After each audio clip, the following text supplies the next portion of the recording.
My parents told me, "We can't afford to send you to college," but they covered my sister's tuition in full. My mother smiled as if it were obvious. "Of course, we invest in the daughter who deserves it." My sister laughed. "Come on, sis. You look perfect as a restaurant waiter." But 1 year later, they would be begging me. Elizabeth Parker still vividly remembers her father's words. "Lizzie, college is a waste. It's not for you." It was the night of her 18th birthday. On the way home after dining out with the family, she had mustered up the courage to broach the subject in the car.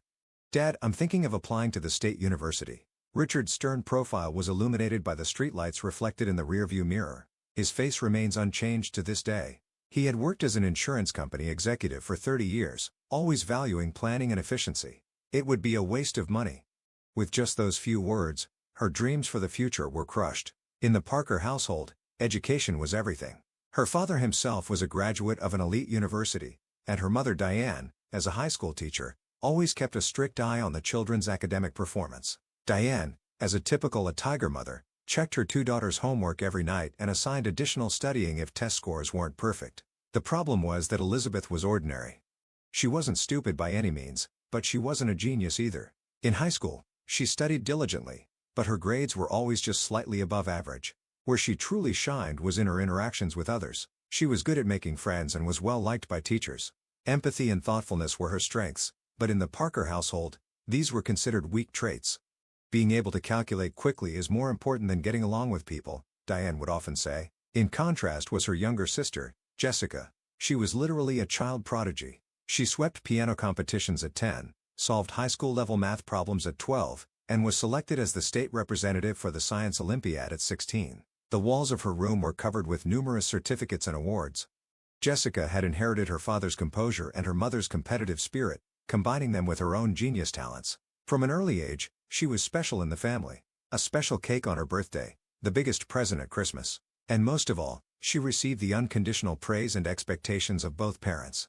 "Jessica is special," Diane would often boast to neighbors. "She has a future." The implication was clear. Elizabeth didn't have a future. On high school graduation day, Elizabeth quietly completed the ceremony while her classmates proudly showed off their college hats and t-shirts. That night, her parents invited relatives for what they called a celebration party, but it was actually to celebrate Jessica's national victory in the science fair. Elizabeth's graduation was just a side note. When Aunt Amy asked, "Isn't she going to college?" Diane shrugged slightly. "We don't have the money." That was a lie. The Parker family lived a comfortable middle-class life. Richard earned a good salary as an executive, and Diane had a stable income as a teacher. It was just that they had deemed Elizabeth's education not worth investing in. After graduation, Elizabeth began working as a hostess at a local upscale restaurant, Bella Luna. She initially thought of it as a temporary job. However, her warm smile and thoughtfulness quickly won the hearts of regular customers, and after 6 months, she was promoted to floor manager, the youngest ever. As work became busier, she visited her parents' home less frequently. 7 years later, news came that Jessica had been accepted to medical school. The Parker home was filled with a celebratory mood. To pay for her tuition, Richard withdrew part of his retirement funds, and Diane sold land she had inherited from her parents. In total, $200,000 was prepared to cover 4 years of tuition and living expenses. "It's an investment in my talented daughter," Richard explained to relatives. "When she becomes a first-rate doctor in the future, it will all be worth it." Elizabeth heard about this at a rare family gathering. Across the table, her parents were enthusiastically talking about Jessica's talent and future prospects. "We struggled to help her develop her talents, but it was all worth it," Diane said with narrowed eyes. "You said we didn't have money for college," Elizabeth said quietly, and the room froze. "We have it now," Diane said, somewhat irritably. "Besides, in Jessica's case it's different," Richard interrupted. "Jessica is special. The educational investment in her will definitely pay off." Those words opened all the small wounds that had accumulated over 7 years. In Elizabeth's heart, a deep recognition was engraved that her parents had chosen Jessica over her. It was a painful proof that family love was conditional. That night, she vowed to herself for the first time, "Someday, I'll show them. I'll make them recognize my worth." Little did anyone expect that someday would come much sooner than imagined. "We're going to dinner for your father's retirement celebration. Please be considerate as usual." Elizabeth sighed deeply as she listened to Diane's call while driving. She glanced at the gift on her dashboard, an expensive brandy to celebrate her father's retirement and her mother's favorite perfume. She had used her lunch break to go buy them. Of course. As always, Elizabeth fully understood what that meant. Going along with things, meeting expectations, and above all, not outshining Jessica. Jessica will be there too. She's achieved wonderful grades in medical school and seems to have a special announcement today. On the other end of the phone, Diane's voice bounced with pride. I'm looking forward to it, Elizabeth lied, noticing how natural her voice had become. She felt the results of 7 years of practice. Standing at the entrance to the Parker home, the familiar tension enveloped her. When she rang the doorbell, Diane appeared immediately. Lizzie, finally here. Her mother gave her a formal hug, then immediately turned around. Richard, Lizzie's here. When she entered the living room, her father Richard merely nodded, raising his face from the newspaper. And on the sofa next to him sat Jessica, dressed in a refined dress with a perfect hairstyle. Long time no see. Jessica's smile had the usual hint of superiority. It was an expression that hadn't changed since childhood. It's been a while, Jessica, Elizabeth replied, placing her gifts down. How's medical school? Great, Jessica said, casually brushing her hair back. Actually, I have wonderful news. That's for the dinner table, Diane interrupted, heading toward the kitchen. Lizzie, can you help with the table setting? The dining room table had 4 seats, just like in the old days. Places for Elizabeth, Richard, Diane, and Jessica. The dishes were special occasion porcelain, with silver cutlery perfectly arranged. How do you feel about your retirement, Dad? Elizabeth asked as she sat down at the table. Wonderful. Richard showed a slight smile for the first time. After 35 years of looking at insurance numbers, it's enough. Let's toast. Diane raised her wineglass. To Richard's years of achievement and his new life ahead. Everyone clinked glasses, and Elizabeth silently thought of another toast in her heart. To my new life. As the main dish of roast beef was served, the conversation naturally shifted to Jessica. The professor particularly appreciated my research paper, she began proudly. He said there's no precedent for undergraduate research at this level. That's my Jessica. Diane's eyes sparkled. You always exceed expectations. So what's this wonderful news? Richard asked. Jessica took a deep breath and announced with a bright smile, I've been selected for a special training program at Johns Hopkins University Hospital. The table erupted in cheers. Congratulations. Wonderful. Her parents' proud faces. The way they rejoiced as if it were their own victory. That's truly amazing, Elizabeth said sincerely. She acknowledged her sister's talent was genuine. By the way, Lizzie, Diane suddenly turned to her. How are you doing lately? Still working as a waitress at that restaurant? Hostess, Mom, she corrected. Actually, I have good news too. I was recently promoted to area manager at the restaurant. A moment of silence. Well, that's nice. Diane's voice lacked excitement. She continued while poking at her food with her fork. I ran into your high school classmate Michael Johnson the other day. After graduating from Harvard, he's become a resident at a major hospital in Chicago. The implied message was clear. See how far ahead someone who started at the same place as you has gone? Michael was a good kid, Elizabeth replied, feigning calm. But I'm satisfied with my career too. I receive high praise from customers and am trusted by the owner. Restaurant manager, Richard said, almost to himself. If you had gone to college, you could have had a better job. Those words broke the thread of emotion she had been suppressing for years. College? Elizabeth's voice trembled slightly. The college I wanted to attend? The college I wasn't allowed to go to because there was no money? Tension ran across the table. Lizzie, today is a special day. Don't bring up old stories, Diane admonished. Old stories? Elizabeth slowly put down her napkin. How did you manage to pay for Jessica's medical school? Richard was at a loss for words. Why couldn't you afford college for me? But you can pay the full amount for Jessica. Silence filled the dining room. Diane met her husband's eyes, then raised her face as if she had made a decision. An unexpected smile appeared at the corners of her mouth. Isn't it obvious? She said matter-of-factly. You have to invest in a talented daughter. A sharp pain pierced Elizabeth's chest. It was confirmation of what she had suspected for years. She was the inferior child in the family. A child not worth investing in. Mom? She was speechless. It's the truth, Diane continued calmly. Jessica has a bright future. Investment in her will return many times over. You? She hesitated for a moment as if searching for words. You have a different path. A different path? Elizabeth's voice shook. Being a restaurant waiter suits Big Sis best, Jessica said with a giggle.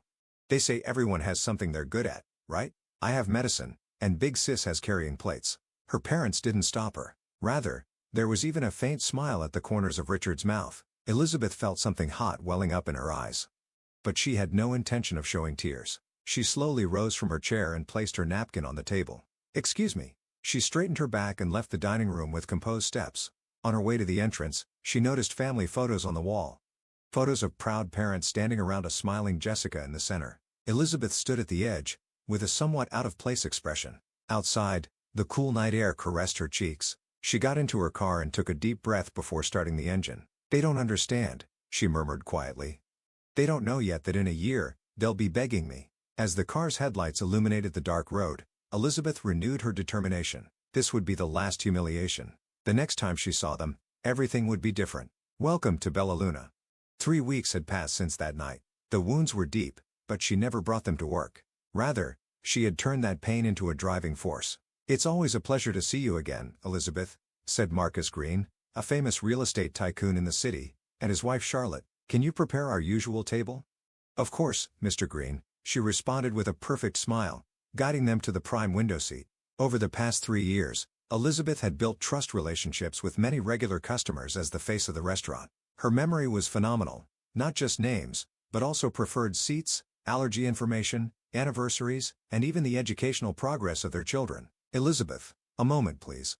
It was Antonio Russo, the owner of Bella Luna. A mild-mannered Italian in his 60s, he had started his business 30 years ago with a small trattoria and now owned 3 restaurants in the city. "Of course, Antonio." She gave a quick glance to the floor staff and headed to the owner's private room. "Sit down." Antonio indicated the chair across from his desk. "I have something special to discuss today." "Elizabeth, how many years have you been working with us?"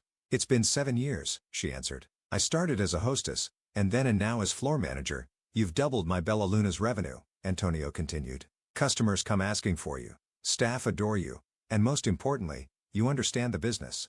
He took out a stack of documents from his desk drawer. "What is this?" she asked. "An opportunity." Antonio's eyes shone. "I'm planning to open a new location downtown. I want you to be the general manager there." Elizabeth's eyes widened. "General manager? It pains me to see your talent buried," Antonio said with a serious expression. "I know you're concerned about not having gone to college. But in the restaurant business, experience and intuition are more important than degrees." He stood up from his chair and stood in front of a family photo on the wall. "My father was a shoemaker. He couldn't go to school and couldn't write. But he was a genius at reading people's hearts," Antonio reminisced. "You have the same talent. You instinctively understand what people want." Tears welled up in Elizabeth's eyes. For years, she had continued to doubt her own worth. Her parents' words had unknowingly taken root in her heart. "I have no value. I'm not worth investing in." "Thank you, Antonio," she said with deep gratitude. "But honestly, I'm also anxious. Can I do it?" "You can," Antonio smiled. "Rather, I need you. But there's one condition." "What is it?" "I want you to take evening business courses. To learn the basics of accounting and management. Even with talent, you need tools." Elizabeth's new life began. During the day, she rushed around launching the new store Bella Luna Moderna, and at night, she studied in business courses at the community college. She hardly had time to sleep, but there was a new light in her eyes. The concept for the new store was modern Italian cuisine with traditional hospitality. She was involved in everything from menu development to interior design to staff recruitment. Antonio respected her judgment and only gave advice when necessary. "Let's make this wall color a warmer tone," she instructed the interior designer. "I want customers to feel the comfort of being at home." The night before the opening, she walked alone through the completed interior. The tables were perfectly arranged, and candlelight softly illuminated the walls. In the kitchen, the new chef was busy preparing for tomorrow. "My restaurant," she whispered. Formerly it belonged to Antonio, but this space contained her soul. This was what she had wanted to prove to her parents. 3 months after Bella Luna Moderna opened, reservations are already booked 2 months in advance. A local newspaper reporter was holding a microphone to Elizabeth. Within just a few weeks of opening, this restaurant had become the most talked about place in town. "What's the secret to your success?" Elizabeth thought for a moment, then answered, "Treating customers like family. The food must be perfect, but what's even more important is how people feel here." That was what she excelled at, understanding people's feelings and providing what they wanted before they asked. What her parents had called weak traits had now become her greatest weapon. The success of the restaurant attracted media attention, and eventually customers began to visit from neighboring cities.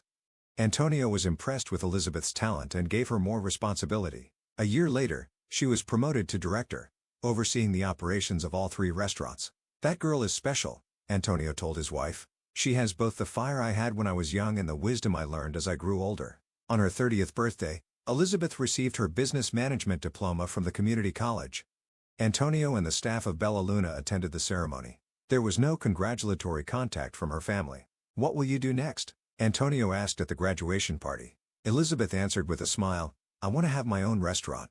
Those words were a dream she had cherished for years. Having learned and grown under Antonio, she was now ready to fly with her own wings. I knew it, Antonio said happily. That's why I prepared this. What he handed her was another stack of documents. It's a franchise agreement, he explained. Using the Bella Luna name and know how to open your own restaurant. The location, interior, everything at your discretion. Elizabeth took the documents, turning the pages with trembling hands. This was a contract that would change her life. But the funding. The bank will give you a loan, Antonio said confidently. With your track record and my guarantee, there's no problem. Plus, I'm offering special terms with no royalties for the first year. Her heart was filled with gratitude. Antonio believed in her and invested in her, something her parents had never done. On the opening day of Elizabeth's, there was a line in the street. She had become the owner of a restaurant bearing her own name. While it was a Bella Luna franchise, Elizabeth's personality was evident throughout. The menu featured traditional Italian dishes with her unique twists. The interior had warm color tones, with works by local artists adorning the walls. Elizabeth, this place is wonderful, said Charlotte Green, a longtime regular customer. It's just like you. Warm, elegant, and comfortable. Thank you, Charlotte. Elizabeth embraced her. I couldn't have come this far without regulars like you. 6 months after opening, Elizabeth's became the most difficult restaurant to book in the city. A local business magazine featured her as an entrepreneur to watch, and she was even nominated for the Chamber of Commerce's Businesswoman of the Year award. Success brought changes to every aspect of her life. She purchased a new condominium downtown and went on a European trip she had dreamed of for years. In Italy, she learned authentic cuisine, and in France, she toured wineries. Her Instagram was filled with beautiful food photos and scenery from around the world. Likes and comments flooded in from former classmates. Some even contacted her with "long time no see, how are you?" including those who had almost ignored her in high school. However, there was no reaction from her family, who should have been watching her success most closely. Elizabeth occasionally secretly peeked at her mother's Facebook. There were many posts boasting about Jessica's achievements in medical school, but not a word about her. She didn't contact her family. No phone calls to report her success, no boastful emails. She was quietly walking her own path, believing that someday they would recognize her worth. And that day came sooner than expected. At the end of summer, nearly a year after the restaurant opened, her assistant approached her. "There's a phone call for you. It's from your mother." Elizabeth froze for a moment. Then she took a deep breath and picked up the receiver. "Hello, Mom." Her voice was surprisingly calm. "What's up, Lizzie?" On the other end of the phone, Diane's voice was trembling. "We need your help." Elizabeth smiled quietly. Somehow, she had sensed this moment would come. "What's wrong?" she asked again. "Jessica, something terrible has happened." Diane's voice was on the verge of tears. "Please, could you meet with us to hear about it?" Elizabeth looked down at her schedule. The following week was busy with new menu development, but she had been living for this moment. "All right," she answered. "Tomorrow at 2 p.m., at my restaurant." When Elizabeth hung up the phone, her heart was filled with a sense of victory and, at the same time, a strange tranquility. The moment she had longed for years, the moment her family would recognize her worth, was finally about to arrive. The special private room at Elizabeth's was usually reserved for important customers or business meetings. Today it was prepared for special guests. At exactly 2 p.m., a uniformed hostess escorted Diane, Richard, and Jessica to the restaurant. All three had obvious tension on their faces. Jessica in particular was pale, with dark circles of fatigue under her eyes. Elizabeth stood up and gave a formal greeting. However, her eyes were fixed on Jessica. Jessica's usual confidence had vanished. "Would you like something to drink first?" Elizabeth calmly suggested. "How about wine? Our new Italian Pinot Grigio is getting rave reviews." "Just water, please," Richard answered in a stiff voice. Elizabeth signaled to the staff, and glasses of water were placed in front of the three. "Your restaurant is wonderful," Diane said in a nervous voice. "I had no idea you were so successful." "Yes, thankfully," Elizabeth smiled. "I was even featured on the cover of the local business magazine. But I guess you didn't see it." An uncomfortable silence followed. "So, what did you need?" she asked quietly. "On the phone you mentioned something terrible." The three exchanged glances, and finally Richard let out a deep sigh. "Lizzie, this is a family matter," he began gravely. "The situation is serious." "Dad, I haven't been treated as a family member for years," Elizabeth calmly pointed out. "It's strange to suddenly hear family matter." "That's not true," Diane argued.